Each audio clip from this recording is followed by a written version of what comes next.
Same talking points by all pro-Palestinians, same talking points. The children and the women. It's always going to that emotional perspective. You have no reason to be scared. We don't just go after random families and do things to them like you. I brought this topic to my grandpa. I asked him, so were Palestinians kicked out in 1948? He said no. Where are the protests, the chants, the songs, the fundraisers for Congo? I'll tell you where they are. People don't care about Congo. People don't care about atrocities that happen around the world. Only when Jews are involved, they'll be blamed. If you guys have been keeping up with what's happening in Palestine, then you might have come across this creator. He calls himself SaharTv, and he's an Israeli Zionist, really a propagandist, and you'll see why, inshallah, throughout this video. So many people in my comment section have been asking me to respond to a lot of his points, refuting them. And I actually decided to send him a DM and ask him to debate/discuss this topic on my channel. Being that he has not responded to that, I see fit that I just make a video. To be fair, I don't want to say he's running or dodging or anything, since I did send the DM yesterday. But regardless, inshallah, I'm going to refute a lot of the points that he makes. Where are you from? I'm from Palestine. Where in Palestine, if I can ask? Well, I'd rather not say. You don't have if to we say- talked before, I probably said the same thing. You don't have to say a specific area. You can say West Bank, Gaza. Well, I'd just rather not say. Sure thing. You have no reason to be scared. We don't just go after random families and do things to them like you. Before we continue, if you guys want to learn how to speak Arabic, then download the Kalam app. You can find it using the first link down below in the description. The reason it's a great app is because they don't just give you classes, they give you practices and exercises to make sure you remember everything that you learned instead of just hoping that you retain the information for life. You have no reason to be scared. We don't just go after random families and do things to them like you try to tell your audience, you know? Like me, or like how I tell my audience? What do you mean? I don't know. For some reason, like Because you had a weird pause there. Is it like me, you mean? I mean, Like do I do that? I think you slipped a little bit. of course, you do that. Dalton Yeah. does that. A lot of pro-Palestinians do that as if.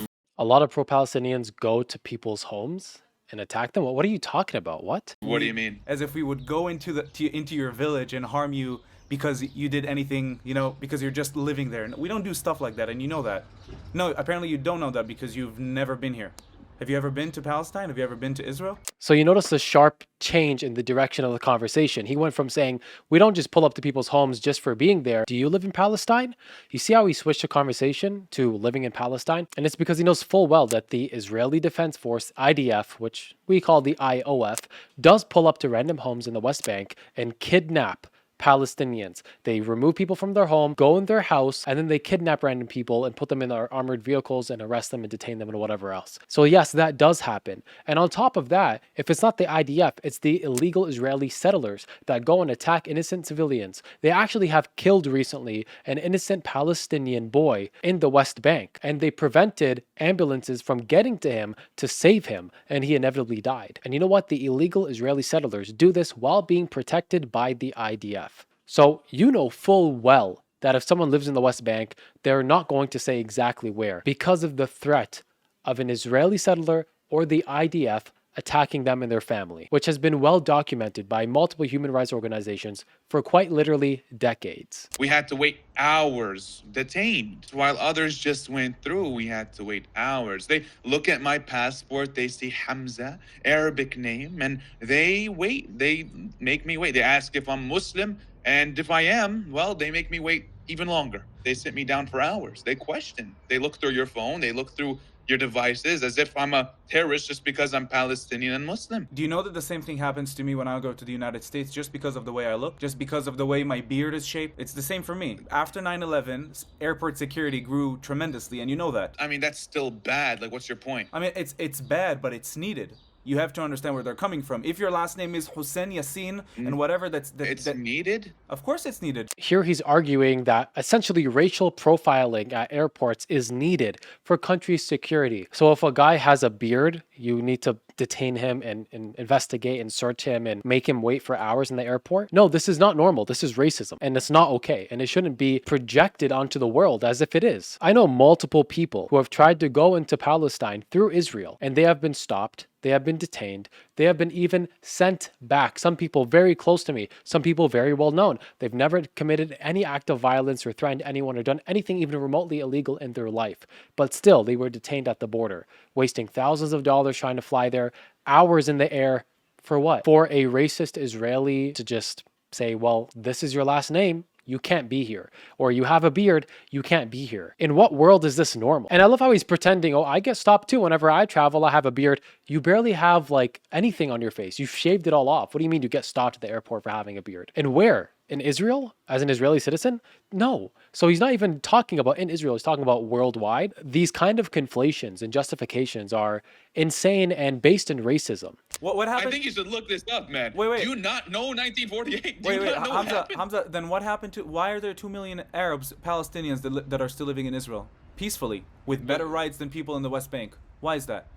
Why if you ask Arabs living in Israel right now, if you ask Arabs living in Israel right now, ask them if they prefer living in any other country, in any other Arab country, they'll say no, they feel the most free in this land. Because they are because they are the minority. They wanted to make Palestinians the minority. That's why 750,000 of them were displaced. We never wanted to make the Palestinians the minority. We never wanted to do that, and you know that. So firstly, he asks, why are Arabs, Palestinians, and Israel happier and not experiencing what Muslims and Palestinians in the West Bank are experiencing? Because Israel is not illegally occupied by Israel. It is Israel. The West Bank is illegally occupied and annexed by Israel. And like I mentioned before, that means they have IDF soldiers coming in and abducting random people. They have illegal Israeli settlers going and terrorizing the people that live there. So if people in Israel who are Arab Palestinians are happier than the people living in the West Bank who are Arab Palestinians, it's because of Israel. Because Israel in Israel is not terrorizing the Palestinians. But Israel in the West Bank, they're terrorizing Palestinians. Now let me ask you this. Why should we take the 2 million Arabs living in Israel over the 2 million Arabs living in the West Bank? Why should we take them over the 2 million Palestinians living in Gaza who are undergoing a genocide at the hands of Israel? Ever since 1948 and before that, with Ben Gurion leading these Zionist militias, these terrorist groups, they had the plan of removing Palestinians from the land, of ethnically cleansing them from the land. So for you to say, that's not what we want. Israel doesn't want to just get rid of Palestinians. Yeah, they quite literally do, and they have since day one. And that's why you have illegal settlements in the West Bank. That's why you terrorize people in the West Bank. That's why you're committing a genocide in Gaza and destroying all the infrastructure. So when everyone's gone or dead or whatever, and Hamas is eradicated, you can go and just put your Israeli buildings there, your Israeli real estate, put some illegal settlements there, and then make it a part of Israel. You know, Netanyahu literally like sat on stage with this greater Israel map, and that only exists without Palestinians. He also said that Arabs living in Israel are like more happy than in other countries. And if you ask them, they'd say, no, I want to live here. I don't want to live anywhere else. According to what metric? Like what stat are you quoting? And feeling happy or feeling good or feeling free is not a quantifiable metric. What is this based on? People's like opinions? Something that's more quantifiable is how safe are they? How likely are they to experience any kind of violence or attack against them? In Israel, nobody's safe. In Gaza, nobody's safe. In the West Bank, nobody's safe. And it's because of Israel. It's because of all the atrocities Israel committed. Like Israel bombing Iran and then Iran bombing them back. Or Israel keeping 2 million people in a concentration camp and then Hamas committing what they did on October 7th. So really, how safe are they? And how safe would they be if they, for example, lived in like Qatar or UAE or even Saudi Arabia? They'd be a lot more safe. Also, an interesting note is studies show, this is from the Times of Israel, that 70% of Jewish Israelis are suspicious of the Arabs. They're suspicious of them. So they don't even really trust them or want them there. This is a majority of the Israeli population. So again, I wonder how safe the Arabs are in Israel. And you know, when I brought this topic to my grandpa, I asked him, so were Palestinians kicked out in 1948? He said no. They left because they were scared of the conflict started by the Arab countries against the Jews, against the Israelis. This guy literally cited his grandpa. He literally quoted his grandpa. You know what, buddy? I can quote my grandpa too. And he told me that Israel illegally came in and terrorized people. He told me about how Israel killed 100+ civilians in Deir Yassin. So if you want to quote grandpa, let's go grandpa for grandpa. Let's go band for band right now, grandpa for grandpa. So the only people did not want us to be here. The Palestinians left, you're saying? The Palestinians left because. But like, was it a choice? Like it was their choice. Of course, it was a choice. For a lot of them, it was a choice. Is that what? So the 750,000. Oh, so they left. Is that what you're saying?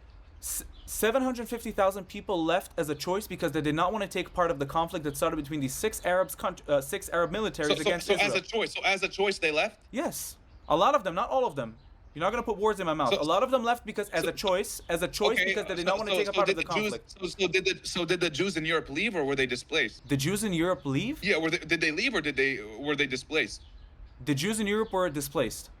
Okay, so the Jews in Europe were displaced, but the Palestinians, they just left. They were like, you know what? We don't really care about our homes. We're just going to leave. The Jews in Europe were displaced because they were trying to commit a Holocaust against them, so they were forced to leave. Even the Israeli historian Benny Morris, who by the way is 76 years old, he's about as old as Israel is as a state. He was probably born around the time Israel was founded. And even he says that there was forced removal of Palestinians during the Nakba. This is essentially partial ethnic cleansing.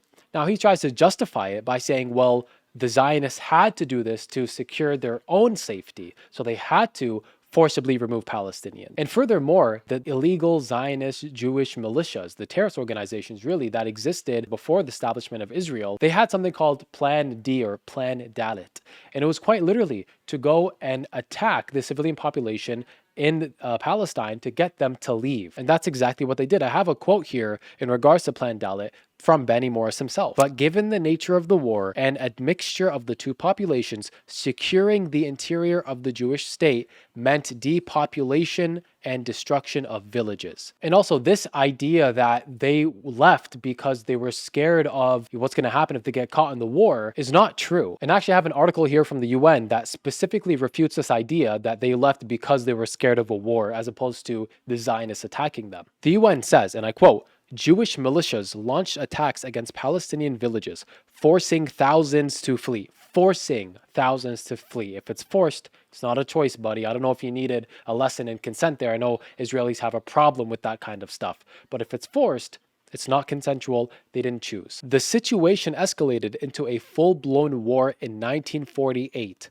With the end of the British Mandate and the departure of British forces, the declaration of independence of the State of Israel, and the entry of neighboring Arab armies. So first, the Zionist groups, the Jewish Zionist terrorist organizations, attack the population in Palestine. This causes thousands to flee or a bunch who are killed. 750,000 people were displaced. And then after that, Israel used that new land that they have to essentially establish the State of Israel, to which the surrounding Arab nations responded by attacking. Furthermore, Ben-Gurion, who was the first prime minister of Israel and someone who led some of these militia groups before the establishment of Israel in 1948, he wrote a letter to his own son. And you'll be shocked, I think, to read what it says. Let me read it for you. We must expel Arabs and take their places. And if we have to use force, not to dispossess the Arabs of the Negev and the Transjordan, but to guarantee our own right to settle in those places, then we have force at our disposal. So he's like, we don't want to use force just to use it. We don't want to displace them, but we're going to displace them. We're going to use force for our own safety. That was his reasoning. And then he says, it is very possible that the Arabs of the neighboring countries will come to their aid against us, but our strength will exceed theirs, not only because we will be better organized and better equipped, but because behind us there stands a still larger force, superior in quantity and quality, the whole younger generation of Jews from Europe and America. And by that, he really just meant America supplying them, because America was supplying them with weapons. So they would continue to do that. But this conversation that he had with Hamza was probably a year, maybe even 2 years ago. So let's look at some more recent examples of his lies. Stop until there's a just and lasting peace. Yes, we must stop this. We must bring the hostages home. And we must stop the killing of the children. Look at how he smiles while Mark Ruffalo is like flabbergasted that innocent people are being killed. And he's like yelling because he's so upset at this genocide that's taking place. And this guy's just sitting there like smiling about it. Same talking points by all pro-Palestinians, same talking points. The children and the women. It's always going to that emotional perspective. Women and children are dying. It is emotional. And people are emotional because innocent men, women, and children are being murdered by Israel. It's not a talking point. It's a reality. It's literally happening. Why can't you just focus on the big issue? Hamas can't remain in Gaza. Islamic Jihad can't remain in Gaza. So to him, the real issue is not innocent women and children in Palestine being murdered. The real issue is that Hamas exists. And it's crazy that Zionists will actually agree with him in his comment section. If you go, it's filled with disturbing and depraved people. But really, this is like a weird minority of the internet just all collected under this guy's page. These people are so fixated on hating the Jews, on killing the Jews. They knew this was going to happen. They knew this was going to be released to the media. They knew the media was going to be on their side. They knew it. Why, if they're so focused on just attacking Jewish people, why would the media be on their side? Why would they expect media to be on their side? Especially when media has been on the side of Israel for like 2 decades straight, 3 decades straight. And how many times do pro-Palestinians have to say, this is not about attacking Jewish people? We don't care about Jewish people, really. Like, it's not a big deal. They're human just like us. They're not bad. They're not terrible. They're not good. They're not great. They're normal human beings like us. The problem is the illegal state of Israel that was founded on terrorism and continues to commit terrorist acts inside of Palestine against innocent men, women, and children. This is well documented by literally everyone. By Israelis, like B'Tselem, which is a human rights organization based in Israel, by Palestinians who experience it, by third-party organizations that go, like Amnesty International, Doctors Without Borders, the UN, the ICC, and the ICJ, and even like mainstream media outlets like CNN and BBC and whoever else can get on the ground there. But again, Mark cannot explain to me the 2 million tons of aid that's been sent to Gaza since October 7th. That's 1 ton of aid per person in Gaza. 1 ton of aid per person in Gaza. This guy really just dug his own grave here. He said since October 7th, 2023, by the way, that's about 2 years ago, 2 million tons of aid have entered Gaza. He says that's 1 ton per person because there's approximately 2 million people in Gaza. There's more, like 2.1, 2.2. But let's just accept his math. 2 million people, 2 million tons, 1 ton per person for the last 2 years. Firstly, the humanitarian aid that's going into Gaza is not just comprised of food. It's also comprised of water, which is heavy and takes up a lot of that weight, and medical supplies, which also contributes to the weight. So it's not just 2 million tons of pure food that people can eat. Do you know approximately how much the average person needs to survive per year? On average, just to survive, an adult will need 0.2 tons of food and 0.9 tons of water. That's a combined 1.1 ton, which is more than the 1 ton per person ratio that you just gave. And by the way, that's per year. This has been going on for 2 years, so they're short by a year worth of humanitarian aid. And furthermore, this is just to keep them alive. They'd be weak, they'd be malnourished, and still have a high risk of disease. So even your own math and your own logic refutes you. It's not enough for anyone over the course of these 2 years. In order for this IPC threshold to be met, you need at least 400 deaths per adults per day and 800 deaths per children per day. But what's happening on the ground? Again, it's from unverified sources. It's 40 to 70 adults a day, and it's 15 to 20 children per day. It's not even remotely close to the threshold. The IPC is not even getting the reports from Israel. Why would the IPC need to get the results from Israel for it to count? Like, it's so funny. Israel's literally the one perpetrating this oppression and this genocide. Why would we trust them to give them accurate numbers? And it's so funny that he mentioned the IPC standard for something being classified as a famine, because the IPC quite literally said it is a famine. This is an article by NBC News. It was published on August 8th, so just a few weeks ago. And even back then, they said the world's leading body on hunger, the IPC, said Tuesday that the worst case scenario of famine was now playing out in the Palestinian enclave. It noted that its warning constituted an alert and was not a formal famine classification, but the IPC called for immediate action to end the hostilities in Gaza and to allow for unimpeded large-scale life-saving humanitarian response, in a call echoed by humanitarian organizations across the board. So the IPC is saying, even though we won't technically classify it as a famine yet, it's basically reached the worst case scenario of a famine anyways. And who are they blaming for this? Israel. Furthermore, they say, as Palestinians continue to die of malnutrition in the enclave, scores of other people have been killed by Israeli forces in other deadly incidents while waiting for or trying to reach aid distribution points, with multiple incidents reported this week. On top of Israel impeding on the aid getting in, when aid does get in and people go to get that aid, Israeli forces shoot them, bomb them, and attack them. So your point of, well, we're letting 2 million tons of aid in doesn't really matter when you're shooting them when they try and access that aid. Your advocacy is behind the paywall. Where is the attention for the million of lives affected in Congo? Where is the support for the children dying every single day from malnutrition? Are you serious? Where is your outrage? Where are the protests, the chants, the songs, the fundraisers for Congo? Where are they? I'll tell you where they are. People don't care about Congo. People don't care about Sudan. People don't care about atrocities that happen around the world. Only when Jews are involved, they'll be blamed. This is actually despicable, and it's almost laughably funny, but it's so tragic at the same time. You're telling me this guy cares about Congo?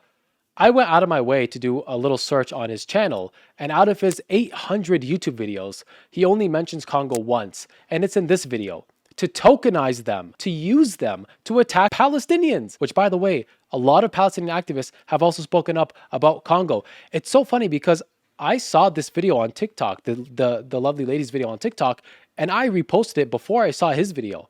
My wife reposted it, and that's how I saw it.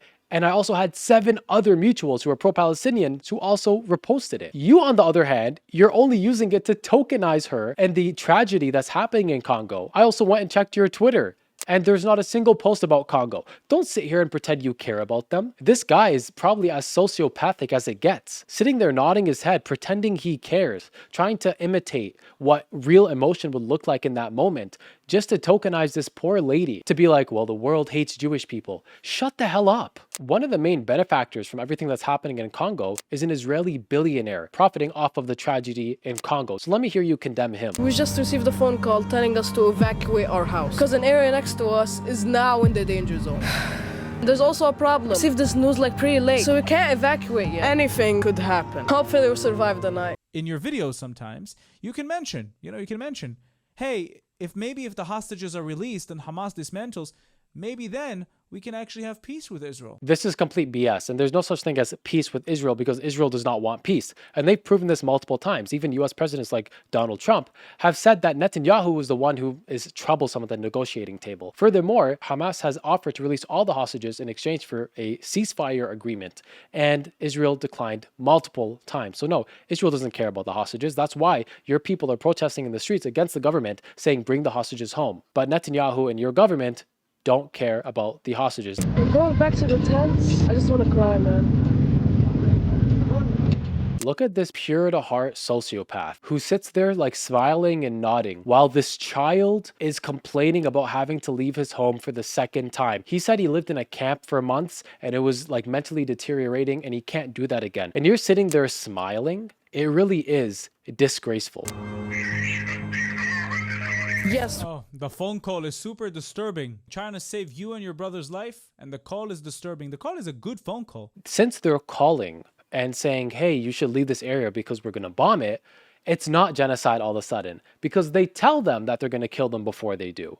Really? That's your argument? You act as if genocide is defined as killing people because they're a certain ethnicity. As per the Genocide Convention, genocide is defined as the destruction of an ethnic, religious, racial, or national group in whole or in part, meaning you don't have to kill everyone. And they give 5 methods in which this is done. So here you have Israel killing people, bringing about a condition in which their physical and mental health suffers, like this poor young man who made this video, deliberately creating a situation in which their destruction is most likely to be caused, like not letting humanitarian aid to come in, bombing them, shooting them, not letting them access humanitarian aid when it is inside by shooting them. All in all, these were just a few of the many lies that this guy spews, and I don't like making videos that are so like combative in this way and so accusatory in this way, but a lot of what he said is just so disheartening and so depraved of morality, really, that I couldn't help myself but really expose the liar and the dehumanizing person that he is. But at the end of the day, what else can you expect from Zionists? And as always, free Palestine. You guys can see I'm wearing my Israeli occupied hoodie here